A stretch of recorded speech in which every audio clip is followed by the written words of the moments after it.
नमस्कार हम दोस्तों, आगे एक नए वीडियो के साथ आप लोगों के बीच। तो वीडियो लास्ट तक देखना और चैनल पे पहली बार आए तो चैनल को सब्सक्राइब कर लेना।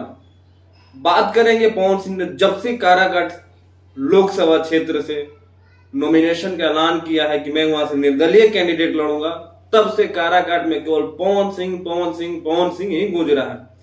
वो कहते हैं कि राजनीति में बाप बेटे का नहीं होता और बेटा बाप का नहीं होता।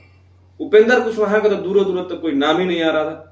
और मुझे जहां तक लग रहा है शेर मेरा सच्चे दिल से बंधन है। पवन सिंह का काराकाट में अभिनंदन है कि उपेंद्र कुशवाहा जीते ना जीते से फर्क नहीं है, लेकिन पवन सिंह अगर निर्दलीय कैंडिडेट भी जीतते हैं तो जाएंगे तो मोदी के ही खेमे में। यस गाइस, आजकल के जमाने में जनता इतना समझदार हो गई है, और आजकल के ही नहीं पहले भी समझदार थे।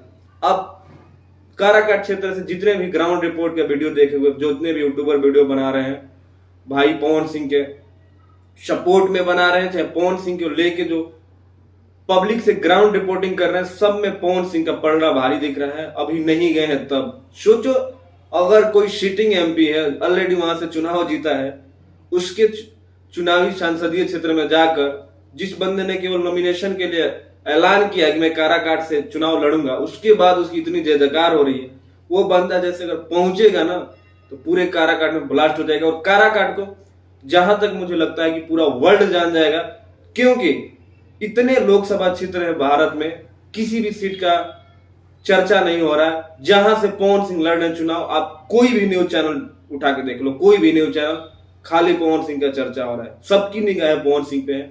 और पवन सिंह का क्या यार, एक बार जाके खाली कह देंगे कि काराकाट की जनता, आपका बेटा आप लोग के चरणों में है, बस पवनना जो भी करता है आप लोग के दम पे करता है, तो आप लोग मेरे को सांसद बनाओ और दिल्ली पहुंचाओ, तो पूरी काराकाट की जनता मंत्र मुग्ध हो जाएगी और एक तरफा वोट से पवन सिंह को जिताएगी।